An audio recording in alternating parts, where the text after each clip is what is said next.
එහෙනම් අයිබෝවන් ආයිබෝවන් teacher. ආයිබෝවන් teacher. හරි බුදුසතර දෙන අයිබෝවන් ටීචර් කියලා. හරි. පුතේ තියෙන්නේ අද ඔයාලගේ උදේ මෝර්නින් ක්ලාස් එක. මෝර්නින් ක්ලාස් එක තියෙනවා. ඔයාලා දන්නවා පුතේ මෝර්නින් ක්ලාස් එකට අදාළව අපි මොකද කරන්නේ? විභාගයට එන්න පුළුවන්. විභාගයට එන රචනා ප්‍රශ්නයක් තමයි පුතේ අපි සාකච්ඡා කරන්නේ.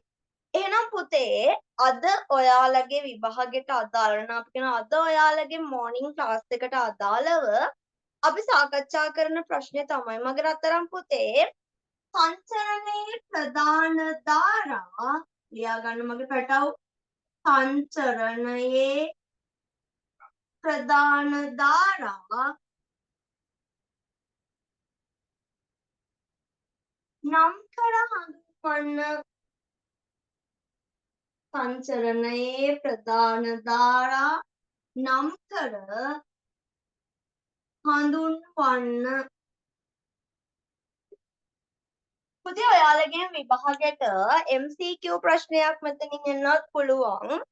එහෙම නැත්නම් පුතේ මේ ප්‍රධාන ධාරා දෙකක් තියෙනවා මගේ රත්තරන් පුතේ. ප්‍රධාන ධාරා දෙකෙන් එකක් ඔයාලට විස්තර කරන්න එන්නත් පුළුවන්. හරිද? කොහොම නමුත් ඔබේ විභාගයට අනිවාර්යෙන්ම එන ප්‍රශ්නයක් තමයි පුතේ අපි කියනවා මෙන්න මේ සංචරණයේ ප්‍රධාන ධාරා කියලා කියන්නේ. පුතේ සංචරණයේ ප්‍රධාන ධාරා කොටස් දෙකකට බෙදෙනවා. ප්‍රධාන කොටස් කීයද පැටවු? ප්‍රධාන කොටස් දෙකකට අපිට බෙදන්න පුළුවන්. ප්‍රධාන කොටස් දෙකකට අපිට බෙදන්න පුළුවන්. එකක් පුතේ අපි කියනවා රාශිගත සංචරණය කියලා. මොන සංචරණයද ළමයි? රාශිගත සංචරණය කියලා කියනවා. අනිත් එක තමයි පුතේ අපි කියනවා විකල්ප සංචරණය කියලා. මතකෙන් කියන්න මගේ පුතේ සංචරණයේ ධාරා එකක් රාශිගත සංචරණය අනිත් එක මණික මොකක්ද? විකල්ප සංචරණය. එකක් පැටවු රාශිගත සංචරණය අනිත් එක මණික විකල්ප සංචරණය. එතකොට පුතේ මෙන්න මේ කියන සංචරණයේ ප්‍රධාන ධාරාවල මෙන්න මේ රාශිගත සංචරණයේ වෙනස් වෙන අපි කියනවා හාත්පසින්ම වෙනස් වෙන ලක්ෂණ ටිකක් තමයි විකල්ප සංචරණයේ තියෙන්නේ. හරිද? මේකට වඩා වෙනස් වෙන විරුද්ධ අදහසක් තියෙන ටිකක් තමයි මෙන්න මේ විකල්ප සංචරණයේ තියෙන්නේ. හරිද? මම මේක පුතේ ඔයාලට වෙන වෙනම ඔයාලගේ වචනෙන් තේරුම් කරලා දෙන්නම්. හොඳට අහන්න ඉන්නකෝ. දැන් සාමාන්‍යයෙන් පුතේ අපි උදාහරණයක් විදිහට ගමුකෝ ගමෙන් ට්‍රිප් එකක් යනවා කියලා. හරිද? ගමේ අය එකතු වෙලා පුතේ කොහෙ යනවද? චාරිකාවක් යනවා. හරිද? එතකොට මෙන්න මේ ගමේ අය එකතු වෙලා යන චාරිකාව පුතේ අයිති වෙන්නේ මොන සංචරණයටද? රාශිගත සංචරණයට පුතේ. අයිති වෙන්නේ මොන සංචරණයටද මණික? රාශිගත සංචරණය. මොකද පුතේ ඒකේ ලක්ෂණයක් තමයි විශාල කණ්ඩායම් වශයෙන් සංචරණයේ යෙදෙනවා. විශාල කණ්ඩායම් වශයෙන් පුතේ සංචරණයේ යෙදෙනවා. මොන සංචරණයේද පැටවු? රාශිගත සංචරණයේ. පැහැදිලිද? ඔව් ටීචර්. හරි. පැහැදිලි ටීචර්. හරි.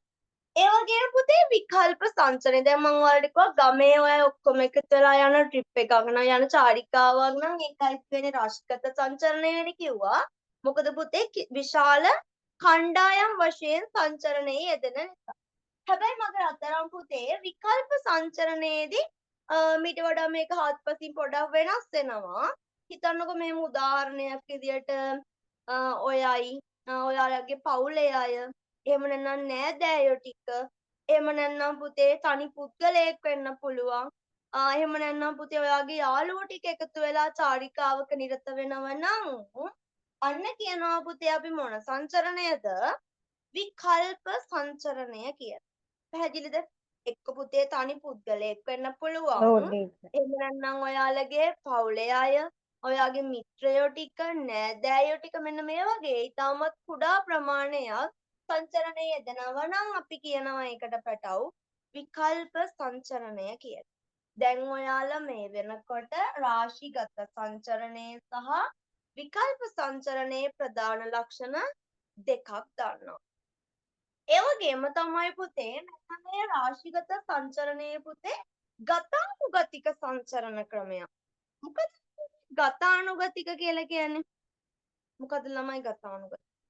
ඒ කියන්නේ පුතේ අර සාම්ප්‍රදායික හරි අන්න එහෙම අදහසක් තියෙන්නේ. දැන් ඉතින් පේපරේ ලියන්න එපා සාම්ප්‍රදායික සංචරණ ක්‍රමයක් කියලා. ඔයාලා මේ තියෙන වචනෙන්ම ලියන්න පුතේ.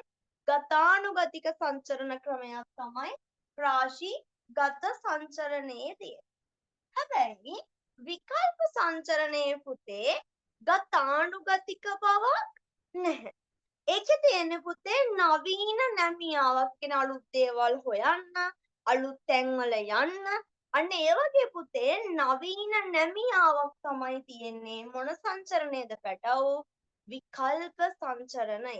දැන් පුතේ කරුණු දෙකක් දන්නවා ඔයාලා. පැහැදිලිද මගේ පැටව්? ඔව් ටීචර්. ඔව් පැහැදිලි මැඩම්. ටීචර්. හරි.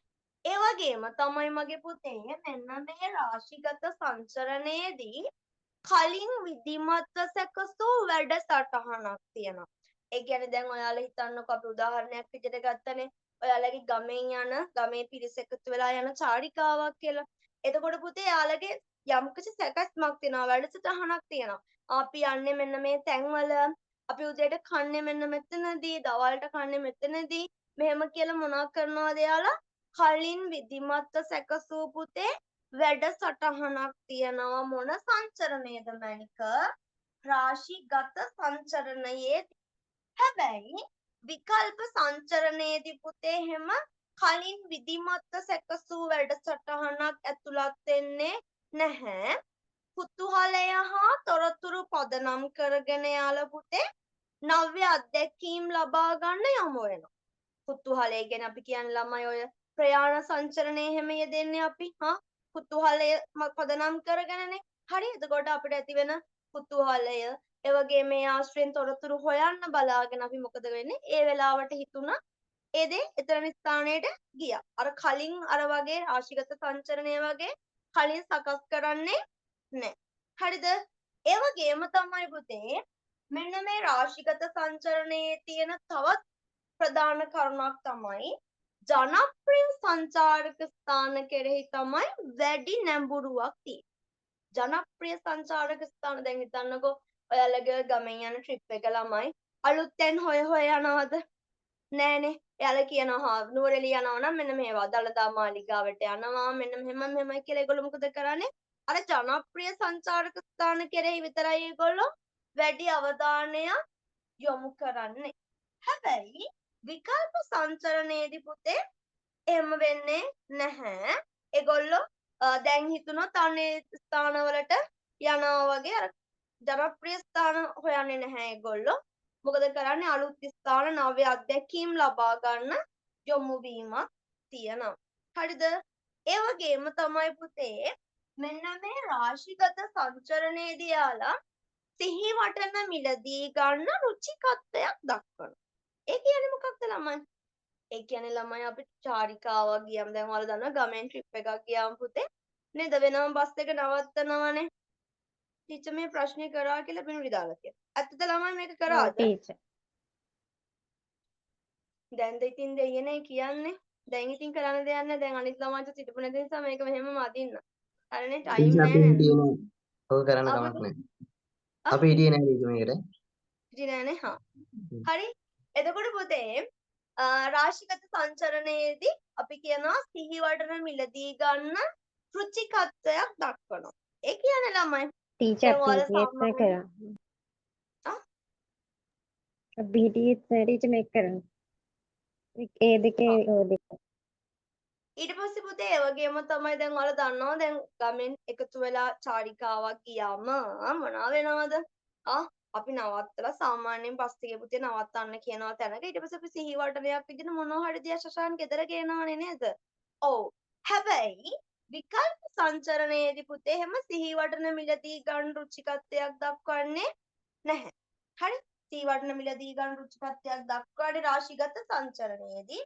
විකල්ප සංචරණයේදී පුතේ සමාජයට හා පරිසරයට වෙන ඍණාත්මක බලපෑම වැඩි වෙනවා වගේම පරිසරයට අහිතකර වෙන සිහි වටන මිලදී ගන්න පුතේ රුචිකත්වයක් දක්වන්නේ නැහැ. පැහැදිලිද මගේ පැටව නැත්ද? ඔව් ටීචර්. පැහැදිලි. අනිත් පැටව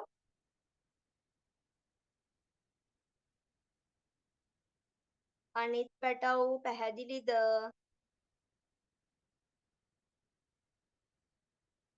බුද්ධිෂ දාලා තියෙනවා පැහැදිලි ටීචර් කියලා. අනිත් පැටව හරි. එහෙනම් පුතේ අපි ලියාගමු. ලියාගත්ත පුතේ වල සංචරණයේ ප්‍රධාන ධාරා මාගිත් විතර දෙනවා පැහැදිලි කියලා. සංචරණයේ ප්‍රධාන ධාරා නම් කර හඳුන්වන්න කියලා. ඒ යටදී පුතේ ප්‍රධාන කොටස් දෙකකට වෙන් කරගන්න. ප්‍රධාන කොටස් දෙකකට වෙන් කරගන්න මගේ පැටව්. පුතේ අද ටීචර්ට කලබල වගේ ස්වභාවයක් ඇති. පුතේ කලබල වෙලා තියෙන්නේ පුතේ. දැන් මේ ක්ලාස් එක ඉවර කරපු ගමන් ආයේ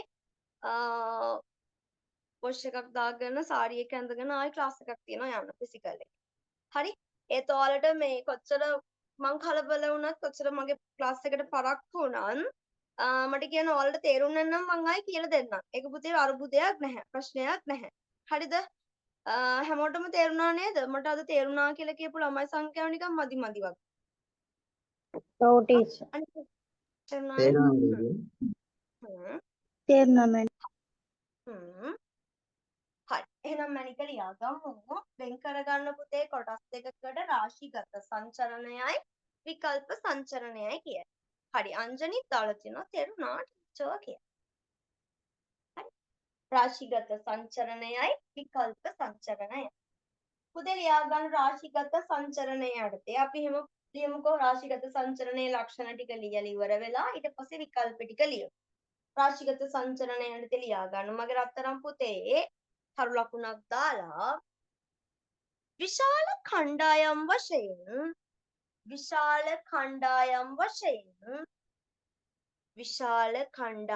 වශයෙන් සංචරණයේ යෙදේ. විශාල කණ්ඩායම් වශයෙන් සංචරණයේ යෙදේ. තව කරුණක් ලියා ගන්න පුතේ. මේ රාශිගත ටික කියන්නේ විකල්පෙට යන්න එපා. ඒ අද්දි මම කියන්නම්. රාශිගත සංචරණයට තව එකක් ලියා ගන්න. ගතානුගතික සංචරණ ක්‍රමයකි. ගතානුගතික සංචරණ ක්‍රමයකි. ගතානුගතික සංචරණ ක්‍රමයකි. හරි ටීචර්. අනිත් පැටව හරි මැඩම්. හරි. තව එකක් ලියා ගන්න. මගේ රත්තරන් පුතේ තව කරුණක් රාශිගත යටතේම ලියා ගන්න. කලින් විධිමත්ව සැකසූ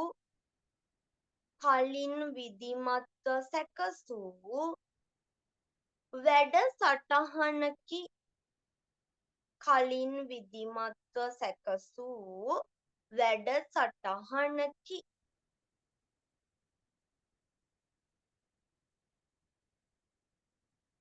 හරිද මැනික? හරි ටීචර්. අනිත් පැටව ටීචර්. හරි මැඩම්. හරි. තව එකක් ලියා ගන්න පුතේ රාශිගත සංචරණය යටතේම හරි චතුත් දාලා තියෙනවා හරි කියලා. තව එකක් ලියා ගන්න.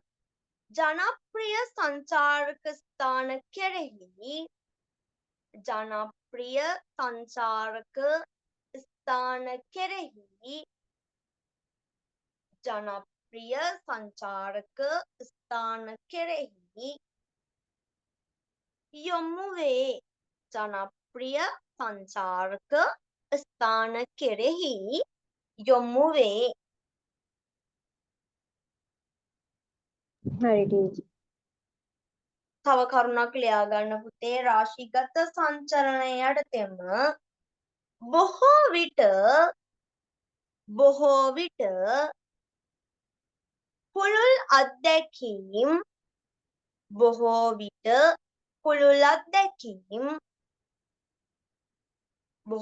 පුළුල් අත්දැකීම් ගැඹුරින් අවබෝධය ලබා ගැනීම බොහෝ විට පුළුල් අත්දැකීම් ගැඹුරින් අවබෝධය ලබා ගැනීම සිදු නොවේ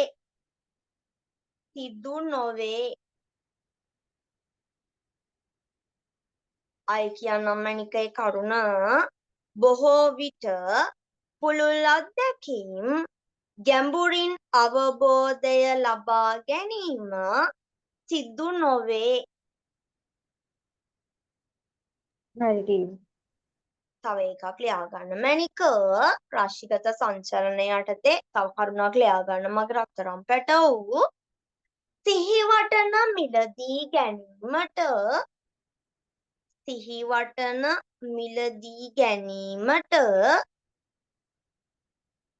රුචිකත්වයක් දක්වයි. සිහිවටන මිලදී ගැනීමට රුචිකත්වයක් දක්වයි.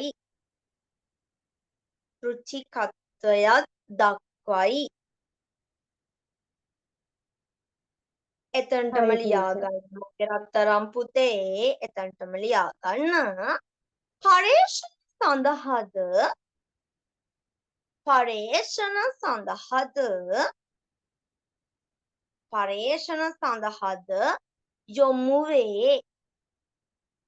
පරේක්ෂණ සඳහාද යොමු වේ. හරි ටීචර්. මෙච්චර ඉක්මනට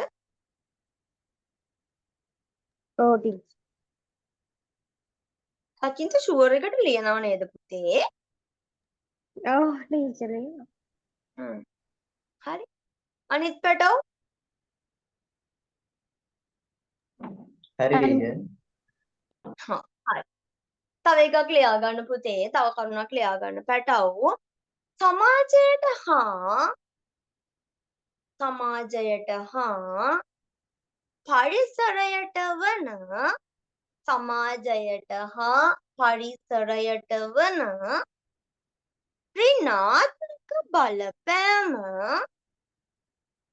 ඍණාත්මක බලපෑම පුතේ සාපේක්ෂව වැඩි වෙනවද අඩු වෙනවද? රාශිගත සංචලනය වැඩි. ඔව් පුතේ වැඩි වෙනවා. හරිද? ලියා ගන්න. සමාජයට හා පරිසරයට වන ඍණාත්මක බලපෑම සාපේක්ෂව වැඩිය. ලොකු පිරිසක් සමාජගත වෙනවා. එයාලා සිහිවටන මිලදී ගන්නවා. හරිද? එතකොට පරිසරයට එක අපද්‍රව්‍ය එකතු වෙන්න පුළුවන් ප්‍රමාණය වැඩි වෙනවා මගේ පුතේ. ඒ නිසා සමාජයට හා පරිසරයට වන ඍණාත්මක බලපෑම සාපේක්ෂව වැඩි වෙනවා. හරි. විශිෂ්ට අන්දම පුතේ රාශිගත සංචරණය ඉවරයි. මට කියන්න මගේ පැටව මේ රාශිගත සංචරණයේ මොනවාම හරි කරුණක් තේරෙන්නේ නැති දරුවෙක් ඉන්නව නම් කියන්න බලන්න. මහිමි තේරුණාද මැනික? තේරුණා මට. අනිත් පැටව තේරුණා ටීචර්. හරි. අනිත් ළමයින්ගේ නිශ්ශබ්දතාවයෙන් තේරුණා පෙනී යන්න. ටීචර්. කිසිදු ප්‍රශ්නයක් නොමැති බවයි. හරි. එහෙනම් මගේ රත්තරන් පුතේ යන්න. ආගිත් මිතාලා තියෙනවා තේරුණා ටීචර් කියලා. අතුත් දාලා තියෙනවා තේරුණා ටීචර් කියලා. හරි. ඊට පස්සේ පුතේ යන්න කාකාවටද විකල්ප සංචරණයට යන්න. අපි ලියමු ඊළඟට මගේ පැටව විකල්ප සංචරණය ගැන. ලියා ගන්න මගේ පැටව විකල්ප හරි ටීචර්. සංචරණයට ලියා ගන්න. තරු ලකුණක් දාලා ලියා ගන්න පුතේ. විකල්ප සංචරණය යටතේ තරු ලකුණක් දාලා ලියා ගන්න. තනි පුද්ගලයා කමාවක් දාන්න මැනික කමාවක් පවුල් නෑ මෙහෙම ලියගන්න. තනි පුද්ගලයා පවුල් පවුල් කමාවක්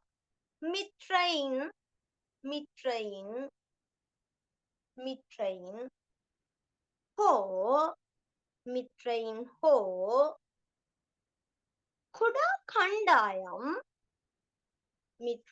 හෝ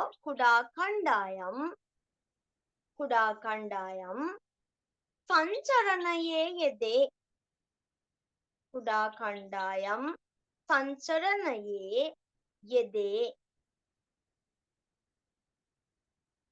හරි ද ටීචර්. පැටවු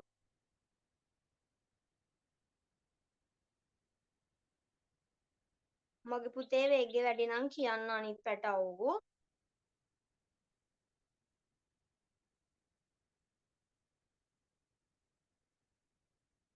හරි නේද පැටවුනේ? හරි මැඩම්. හරි ටීචර්. හරි. ඊට පස්සේ පුතේ තව කරුණක් ලියා ගන්න.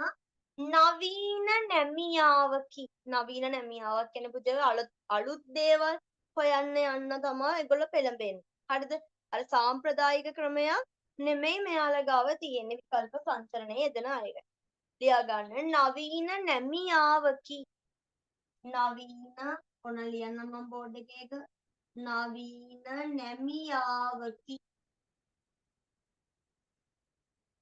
නවීන නැමියාවකි. හරි ටීචර්. තව එකක් ලියා ගන්න පුතේ. කුතුහලය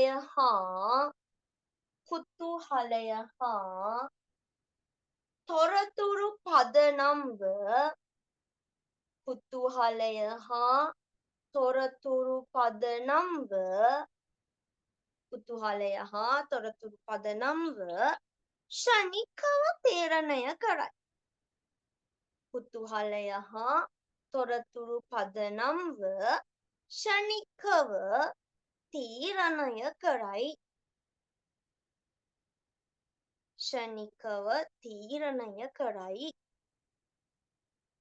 හරි ටීචර්. අනිත් පැටව් හරි මැඩම්.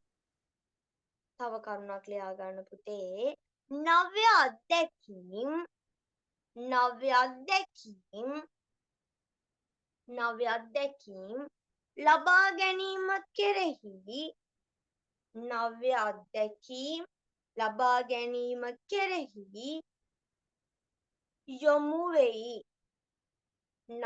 අත්දැකීම් ලබා ගැනීම කෙරෙහි යොමු වෙයි. හරි ටීචර්. පුතේ සචින්ද වේගී ස්පීඩ් එක වැඩිද මන්ද අනිත් පැටව ලියනවා නැතිනේ පුතේ. අනිත් පැටව හරිද? හරි මැඩම්. හරි හරි ටීචර්. තව එකක් ලියා ගන්න පුතේ. හරි මැනික ලියා ගන්න තව එකක්. සැලකිලිමත්ව හා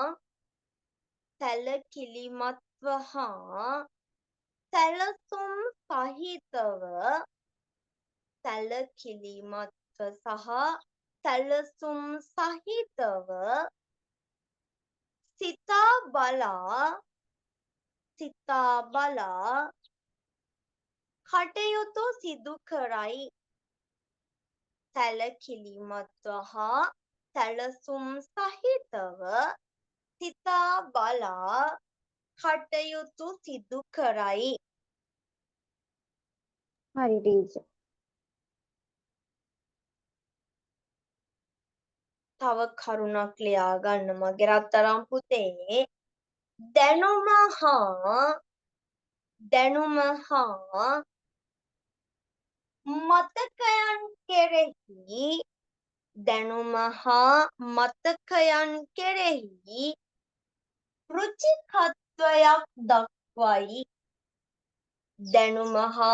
මතකයන් කෙරෙහි රුචිකත්වයක් දක්වයි.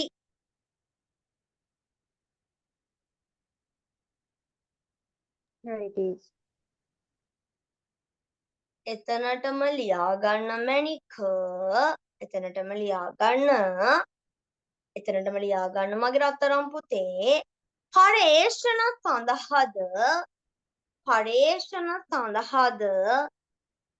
පර්යේෂණ සඳහාද යොමු විය හැකිය.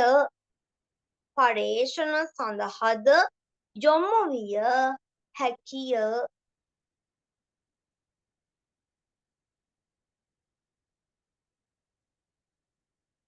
හරි ටීචර්.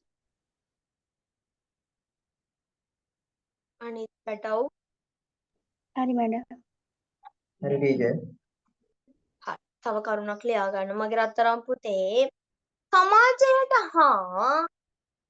සමාජයට හා පරිසරයට වන සමාජයට හා පරිසරයට වන සමාජයට හා පරිසරයට වන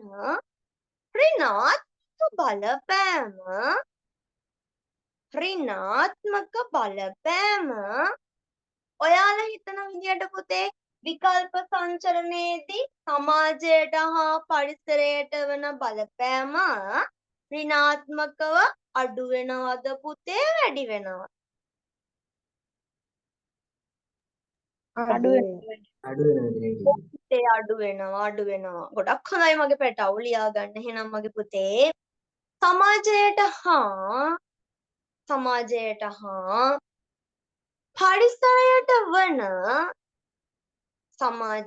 හා පරිසරයට වන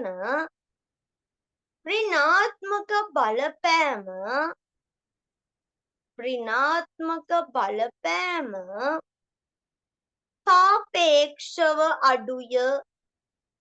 සාපේක්ෂව අඩුය.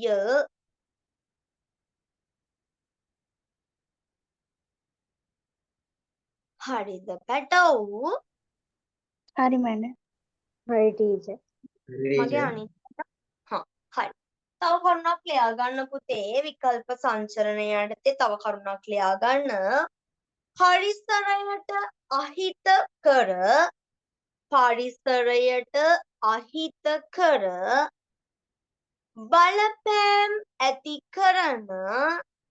පරිසරයට අහිතකර බලපෑම් ඇති කරන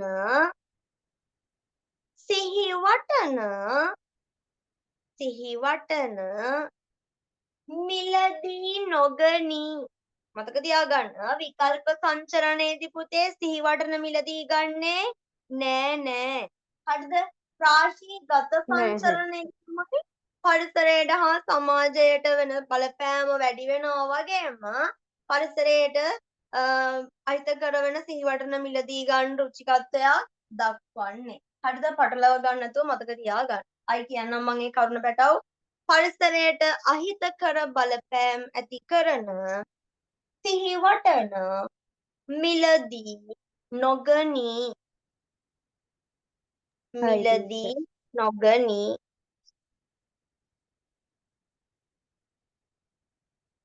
හරිද මගේ පැටව්? හරි මැඩම්. මගේ අනිත් පැටව් හරි ටීචර් ටීචර්. අහිතකර සීවරණ කියන්නේ මොනවාද?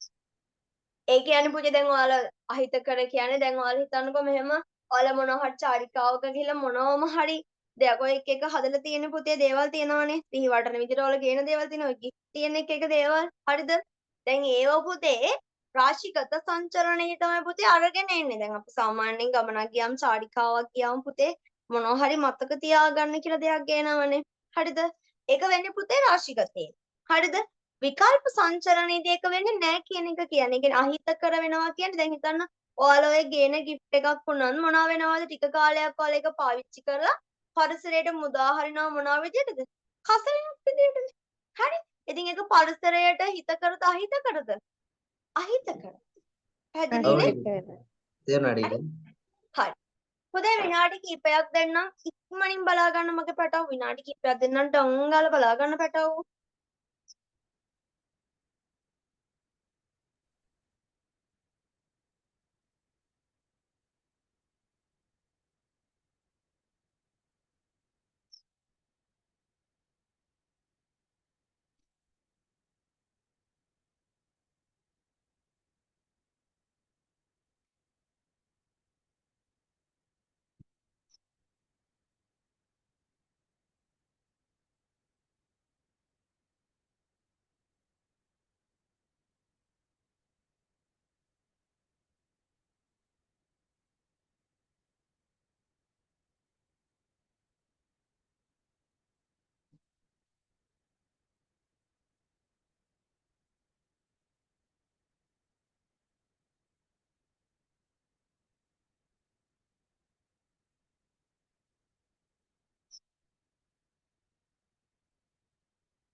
ශශාන් කියමු නේද මගේ පුතේ?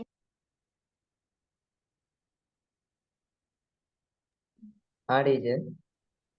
අනිත් පැටව සංචල බලන්න පුතේ අඩුපාඩු තියනවාද කියලා. හරි මගේ රත්තරන් පුතේ කියන්නකෝ. සංචරණයේ ප්‍රධාන ධාරා නම් කර හඳුන්වන්න. රාශිගත සංචරණය විශාල කණ්ඩායම් වශයෙන් සංචරණයේ යෙදේ. ගතානුගතික සංචරණ ක්‍රමයකි. කලින් විධිමත්ව සැකසූ වැඩසටහනකි. ජනප්‍රිය සංචාරක ස්ථාන කෙරෙහි යොමු වේ. බොහෝ විට පුළුල් අත්දැකීම් ගැඹුරින් අවබෝධය ලබා ගැනීම සිදු නොවේ. සිහිවටන මිලදී ගැනීමට රුචිකත්වයක් දක්වයි. පර්යේෂණ සඳහාද යොමු වේ. සමාජයට හා පරිසරයට වන ඍණාත්මක බලපෑම වැඩි වේ. විකල්ප සංචරණය තනි පුද්ගලයා, පවුල්, මිත්‍රයින් හෝ කුඩා කණ්ඩායම් සංචරණයේ යෙදේ. නවීන නැමියාවකි. කුතුහලය හා තොරතුරු පදනම්ව ක්ෂණික තීරණය කරයි. නව්‍ය අත්දැකීම් ලබා ගැනීම කෙරෙහි යොමු වෙයි. සැලකිලිමත්ව සහ සැලසුම් සහිතව සිතා බලා කටයුතු සිදු කරයි. දැනුම හා මතකයන් රුචිකත්වයක් දක්වයි. පර්යේෂණ සඳහාද යොමු විය හැකිය. සමාජයට හා පරිසරයට වන ඍණාත්මක බලපෑම අඩු වේ. පරිසරයට අහිතකර බලපෑම් ඇති කරන සිහිවටන මිලදී නොගනී. හරි ටීචර්. හරි හොඳයි. මගේ පැටවෝ අද අපි කතා කරේ පුතේ සංචරණයේ ප්‍රධාන ධාරා ගැන. දැන් මට කියන්න මගේ පැටවෝ හැමෝටම අද උගන්වපු ටික පුතේ තේරුණාද? තේරුණාද කියලා. ඔව් ටීචර්. තේරුණා ටීචර්. හොඳට තේරුණා. මගේ අනිත් පැටව ඔය සද්ද බද්ද නැතුව ඉන පැටව. මගිත් මිදලා තිනවා තේරුණා ටීචර් කියලා සතු දාලා තිනවා ඔව් මිස් කියලා. ඔය සද්ද බද්ද නැතුව ඉන්න අනිත් පැටව කියන්න. නම් කියන්න ඕනේ නැහැ නේ ඉතින් කියන්න ටක් ගාලා පුතේ. හා බුද්ධ දාලා තිනවා තේරුණා. හරි. අංජලි දාලා තිනවා තේරුණා කියලා. බිනෝඩි දාලා තිනවා තේරුණා කියලා. බුද්ධ දාලා තිනවා හොඳටම තේරුණා ටීචර් කියලා. සනුරිත් දාලා තිනවා තේරුණා ටීචර් කියලා. නිමේෂත් දාලා තිනවා තේරුණා මැඩම් කියලා. නිමාෂත් දාලා තිනවා තේරුණා ටීචර් කියලා. ඉඳුරත් දාලා තිනවා තේරුණා ටීචර් කියලා. ප්‍රබල දාලා තිනවා ඔව් ටීචර් තේරුණා කියලා. හරි. සචින් තාලා තියෙනවා මේ අද ක්ලාස් එක මෙතනින් ඉවරද කියලා. පුතේ ඔයාලා දන්නවනේ හැමදාම මෝර්නින් ක්ලාස් එක ප්‍රශ්නයයි සාකච්ඡා කරන්නේ. හරි. ඉතින් ඒ හැමදාම මම කියනවානේ මෝර්නින් ක්ලාස් එක පුතේ ඉවරයි. හරි. මෝර්නින් ක්ලාස් එකට අදාළව කරන්නේ මොකක්ද? එක ප්‍රශ්නයක් සාකච්ඡා කරන්නේ. හරි. හරි. ඉතින් පැටව් අද නෙමෙයි අපි ආපහු හම්බ වෙනවා හෙට උදේ මම තියෙන ටයිම් එක පුතේ දාන්නම් හෙට ඔයාලගේ 25 දරුවන්ට 26 දරුවන්ට පුතේ හෙට ඔයාලට ක්ලාස් නැහැ 25 දරුවන්ට හෙට උදේ ක්ලාස් එකක් තියෙනවා පුතේ එක්කෝ හෙට හවස එක දාගන්න අනිත් එක දාගන්නවා එහෙම නැත්නම් හෙට උදේ ක්ලාස් එක කරලා ඉවර වෙලා පැයක විතර බ්‍රේක් එකක් දීලා ආයෙ පුතේ එසැනින් මම ඊළඟ ක්ලාස් එකක් පටන් ගන්නවා හරි ඒක මම ඔයාලට පොඩක් හොයලා බලලා හිතලා බලලා කියන්නම් තව මට ක්ලාස් එකක් තියෙනවා ෆිසිකල් එකක් ඒක අදින්න මම කියන්නේ ඒක කරන්න මම ටයිම් එක ඇරේන්ජ් කරගෙන ඔයාලට පණිවිඩයක් දෙන්න. හරිද? හරි. එහෙනම් මගේ පැටව් හරිස්සමට ඉන්න. අයුබෝවන් බුදු සරණයි. ආයුබෝවන් ටීචර් බුදු සරණයි. ආයුබෝවන් ටීචර්. බුද්ධ සරණයි. ආයුබෝවන්